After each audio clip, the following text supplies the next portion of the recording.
I'd like to call the SEDA meeting to order with a roll call, please. Board Member Van Gordon, Here. Board Member Pitts, Here. Board Member Mo. Here. Board Member Rutland, Here. Board Member Stair, Here. Board Member Woodrow, Board Member Pictionary, Here. Board Member Bernie. As we begin our meeting tonight, I would like to ask members of the audience who are joining us by phone or online to please keep yourselves on mute until you are called to provide public testimony. There will be one time designated for public testimony this evening under business for the audience, from the audience.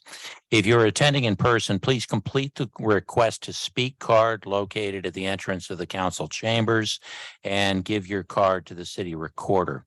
If you're joining us online with a tablet, smartphone, or computer and wish to speak either of those times, actually that time, please use the raise hand feature in Zoom. The order of public testimony is as follows. Anyone in person in the council chambers. Number 2, anyone on who has raised their virtual hand. Neil, are there any cards or raised hands right now? Board Member Stair, we have no cards and we'll give folks a moment under business from the audience to see if they want to raise their hands virtually. And I'm not seeing any hands raised for business from the audience. Very good. Thank you. Next item, please.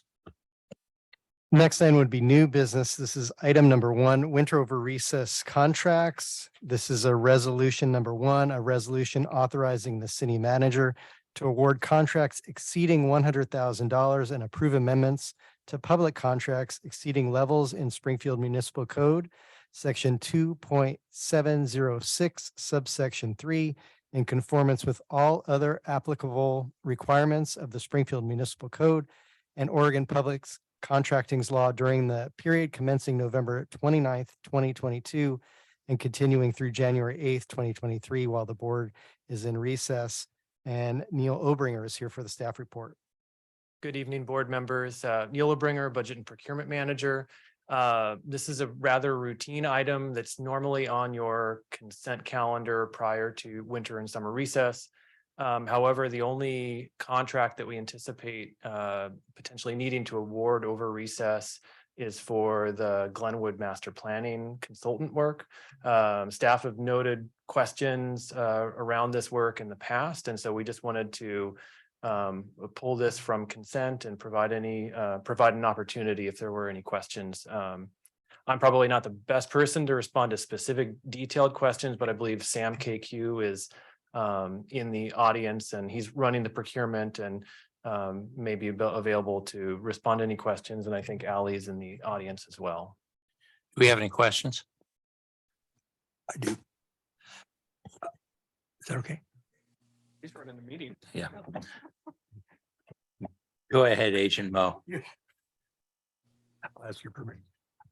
I'm starting to get an education on urban renewal. I don't know, I'm not an expert. I don't know very much, but I've read a lot about it. And it's for economic development of a blighted area in the city. And we have two of them, one in Springfield and one in Glenwood. And in Glenwood, I'm questioning what we've been doing all these years. Do we know what we're doing? Are we doing the best thing we can for the community?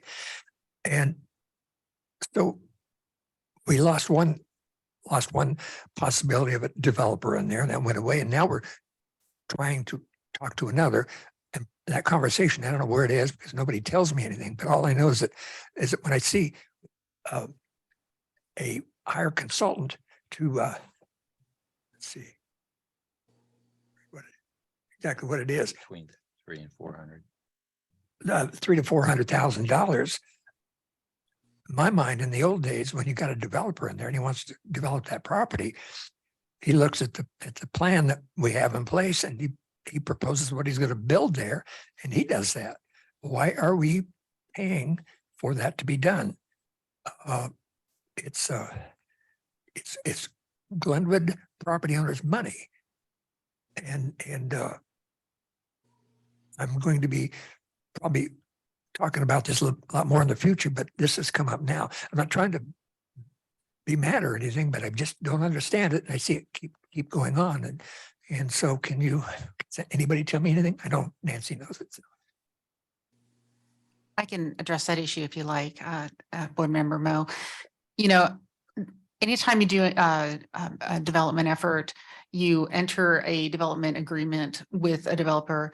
The Glenwood area is quite a large area, and it's a complicated process because there's a variety of properties there that are still under private ownership. The city has compiled some properties. You know, in a lot of ways, there are some areas that are still a blank canvas.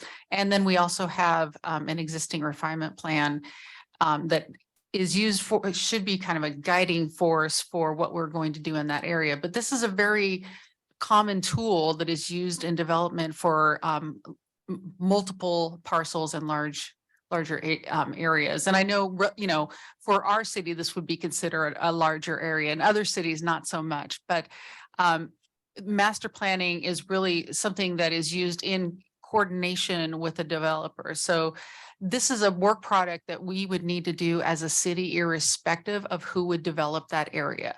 And it would be something that even if our current development team decided, hey, we don't want to do this, which I don't think will happen. I know that we will have a successful plan with them. We would still retain that product of what is the most valuable development for that area. So it's multifaceted. It identifies the type of infrastructure you need. There's a large public outreach component.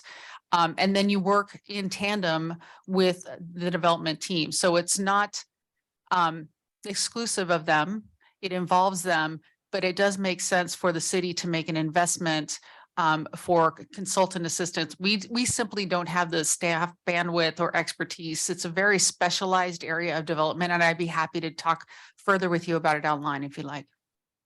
Board Agent Pictionary. Thank you. I'm curious, this master plan that you're talking about in regards to, it's a pretty expensive venture.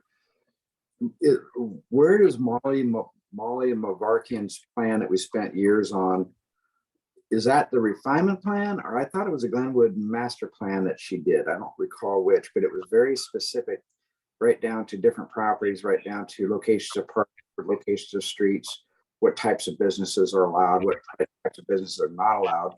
So does this plan offer something different than that? Or was Mavarkian's work being tossed out and this is a new plan that we're going to start from the starter gates again? I would say that this plan would build on the work that our staff had done in the past. But that plan, you know, when you do conceptual planning, I mean, that's about, I can't remember what year that was. 2007. Okay.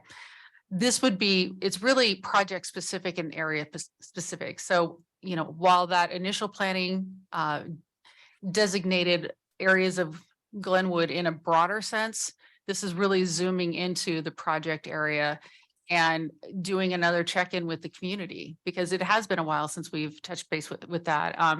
It has been adopted by the city and will serve as guidelines, but we also need to get more detailed on what specifically will be going into that location. Well, I mean, and I hear what you're saying, but I do recall very clearly that in that plan that was presented to us, that we spent so much time, so much expense on, that it was so specific down to how many feet, how many maximum feet is allowed between a driveway and stop sign in that area. So, I mean, you couldn't have a driveway less than 150 feet away. That's how clear or detailed that plan was. So it wasn't generalized. It was very detailed, right on down to locations of driveways. And so I'm just hoping that we don't have a ton of duplicated effort and paying some consultant for a product or parts of the product that we've already paid for. And if that's the case, then can we look at what we have already paid for staff to do and not pay a consultant to do the same thing again, because it's basically, you know, just repetitive or duplicative efforts. And I'm not into paying for that. But if that's not the case, then that's great, then move forward. I think Mary B has some light to shed on this right now. Board Member Pictionary, I can provide a little more information. The Glenwood Refinement Plan, I think, was officially adopted in either 2012 or 2013. That was for the entire Glenwood area. It's a land use plan that is in more detail. Like you mentioned, it does have design standards and placement of infrastructure and lots of information.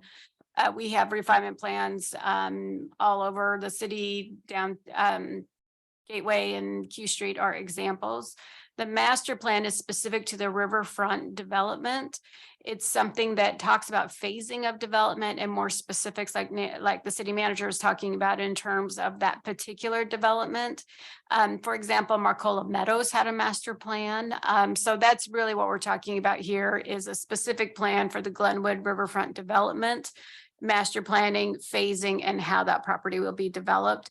And it's something that the consultant can help with. I think what Councilor Mo was trying to ask is, isn't this something the developer would do? But in this case, it's actually a consultant that we would hire because that project or that work will stay with the land, like Nancy was talking about. I don't know if that helps at all, but there's a little more information. Board Member Pitts. Hi, a couple of questions. So, I mean, it seems that nowadays everybody is a consultant, and I understand that it's a little different when it comes to city planning and stuff, but what are the chances that, you know, council or even citizens would have a say in who that consultant could be? Also, if this person is picked, what is the timeline that they need to be able to present their findings to us, as well as be able to turn around, or at least even, you know, present their initial plan as to what they're consulting? Because I mean, I just, you know, I haven't lived in Springfield that long, but it just seems that, you know, we throw a lot of money at consultants and, you know, for various things. And you know, I'm kind of sharing Council Mo's frustration. Nothing seems to really be done. I know that it's a lot of stuff way over my head, but you know, that's a lot of money to be thrown around for us to be stagnant. And I think, you know, last year it seemed really exciting and motivating when we went through that, but then we haven't heard anything back since. And it's become really frustrating. And I'm guessing that the citizens are frustrated too, you know, looking at us spend this much money, but then, you know, there are lawsuits and there are other things that could make people like, well, why are we spending all this money? So I'm just kind of looking at it from a large perspective. And so I guess, you know, want to wrap it up, my requests are, what say would we have in choosing this consultant, or at least even not us, the citizens, and what would be their, you know, forced timeline to be able to present some stuff? And I know it takes time, but, you know, we need something. Board Member Van Gordon. Well, I don't know if you want to give these guys a chance. Well, sure. I mean, would you like to address that, Neil? I can speak at least to the procurement side of Board Member Pitts's question. So this has followed, you know, a normal public procurement process using a request for proposals. So that request was released to the public, and we had a broad range of staff from across the organization and partners from that are stakeholders within Glenwood represented as part of the evaluation committee. And so though that evaluation committee was ultimately the body that recommended you know, scoring for this consultant. I believe Sam KQ is in the final stages of reference checks and, you know, and basically identifying the top scorer from that process. But the bottom line is that this has followed our normal procurement process for a procurement of this size. Thank you. Sean. I guess a clarifying question. I know when we did the developer selection, that ultimately came back to us. When it comes to the master plan selection, is that something that we're going to see, or is that something that that is sort of just based on size and the technical ability that the staff's going to deal with? And I'm fine either way. I just want to make sure I understand what's going on. The selection for this particular consultant will be based on the technical evaluation of the proposals that were submitted. Okay. I guess I got a couple of opinions here, and one of them is, I think it's a fair question to just come back about like, well, let's take a step back. All we're trying to do here is give Nancy permission to sign the contracts while we're on break, right? So I don't know that when in this Glenwood project may or may not come up. So I think it's important as to kind of call out the question that we're asking, which is, hey, if the signature is ready, then she can sign it while we're on break. The question about Glenwood in general, I think there's a couple levels to that. One of them is, I think it's a fair question to come back to the board and say, hey, here's some of the high marks as far as the dates go, right? Because really what we're dealing with is something that is going to, I want it done yesterday too, Steve, but it's going to take time, right? Like, and, you know, and we collectively have to trust the process here. But I think it would be very easy and helpful for us to come back and go, okay, what are actually some of the benchmarks that we're talking about before we see things? Because there's a lot of staff work that's going on, but I don't think it's clear to the rest of us what those sort of check-in points are, when things are going to start to gain momentum. Because I think realistically, we're probably 3 to 5 years out from breaking ground. And then I think the broader question for us as a board, right? Like, and I think I said it before, was we just got to trust the process here. This is big. It is complicated. Think how much work we did to get Blue McKinsey where it needed to go. And that is probably going to be, I don't know, maybe a 10th the size, right? So knowing that a master plan's sort of required work that we've got to do here, I'm fine moving forward here. But I think it's really important that we continue to sort of lock arms as a board and just say, hey, like, these are the steps that get us from the point we're at today, all the work that we've done to assemble the property, all the way through committing to and getting and moving ground, because that's what we're working towards. Corey? Yeah, just to follow up on that. And I think that some of the things in your way that I was going to say that it feels like movement to me. So I get that, you know, and maybe it's because I'm like living in all government all the time. It's like each time we come at these meetings and we're making decisions to keep pushing this forward. And like the mayor said, this is going to take some time because we're like you said, we're going into a blighted community and we're rebuilding it.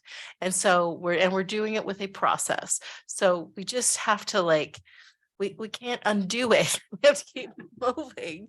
And I appreciate that, you know, on the back end, staff are doing the things and saying, okay, now it's time to do this and we need to have a plan. Because we spent all that time with the consultant figuring out what we wanted in that. And now it's time to get that onto paper so that it can move forward with the developer. So we got this. Steve? The Springfield Urban Renewal Plan seems to be moving along fairly well, I believe. And blighted, I'm glad to use that term because that's the area that goes under urban renewal.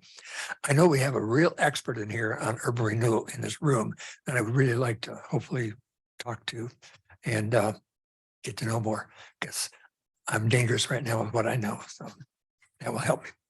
Well, is there anybody else? Okay. Damian, okay. I think where I'm at on this is that my concern about adding a consultant at this point is that it seems to add another chef to the kitchen, so to speak. And I'm not sure that it adds to our forward momentum. I'm concerned that it might sort of throw a wrench in the works, so to speak. Would it be appropriate, given the ambition of this of this expenditure and of this project, to bring this back when the entire board would be present? Yeah, Nancy? Thank you. Certainly we can do that. I think that one of the things that I was mulling over in my mind as you were talking is it would be appropriate for staff to come before this body and just give you a general update of everything that's going on, both downtown and Glenwood. We are making a lot of progress. I understand, when we use when you're ever using a consultant, but there's nobody cheaper than me on when it comes to using taxpayer dollars. So I hear you and I understand. And also board member Stair, I also, get your concern about, too many cooks in the kitchen. However, sometimes you need to bring in sort of your expert cook that's the only thing they cook. And that's the type of planning that happens when you're doing a master planning effort. It's a totally different way of planning, and it requires a specialized skill set that we don't Okay. really have in-house. Would there be any chance of Sam KQ concluding his search? I mean, and us having a look at who the consultant would be? I mean, is that going to be, is that possible? No? I don't think so. I think under the procurement rules, we need to follow the request for Oh, all the right. RFP. So we'd follow that process. And they'd be Okay. selected out of there. Hey, Leonard, Sean? could, one of the things I think that's interesting in sort of government world here is consultant gets, in the business world means somebody to come in and to tell you what to do. Like Nancy, could you maybe clarify here? Consultant really probably means contractor here, more like like somebody to come in and physically do the work, not just sort of provide advice to us. Correct. This isn't another sort of chef, right? This Correct. is somebody that is actually acting like a staff person to produce a product, which is the master plan. Okay. But they would pretty much have to vet whatever they came up with through the developer, right? I mean, am I missing that? I don't know that I could comment to that. I know that their product is the master plan, which is the next thing that we need to get to to get to the development. So Okay. I'm going to punt here. Yeah, we would be working as a team with this contracted, it could be, sometimes it depends on sometimes architects do this. Sometimes it depends on, what the capacity of the organization that is selected through the competitive process, but they would be working with the development team as well as staff throughout this process. And I think what I would suggest is that once that contractor is selected, that we come before this body with the development team and just give an overall of what the master planning process is, what it looks like, how long it takes, what are the key milestones as part of that, and just give you a real primer on what is coming up for this project. I would have no problem moving forward with all of the contracts except the one on the consultant for Glenwood Night. I'd like to maybe propose that we bring it back. I mean, that'd be. Can you say something? Yeah, go ahead, Joe. Thank you. I had my hand up for a while. Oh, I'm So- sorry. I didn't see it. I apologize. It's quite all right. You're forgiven. So the questions before us is to authorize her. My questions were not questioning the reason or even whether or not we would need a consultant. My question was making sure that the consultant is not necessarily replicating what we've already done. So I don't like paying twice for something. I myself, reading through this and looking at what that job is going to be and what's been presented to me, I'm very comfortable authorizing the city manager to spend the money and be authorized to sign a contract so we can move forward. And that's what Steve wants, has been wanting it for years. And I want it. And that's what this board has wanted for a long time. So I'm fully behind it. I don't want to stall it at all. And I would, if we can, I'll even make a motion if necessary. Anybody else? I'm ready to move forward, right? Choosing consult, like this is to let Nancy make the decision. So Okay, so I'll make a motion. All right. I'd like to make a motion to adopt resolution number 1. Second.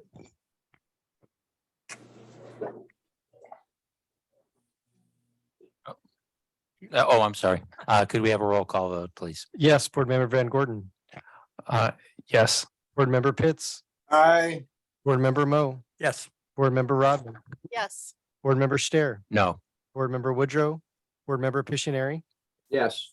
Board Member Bernie.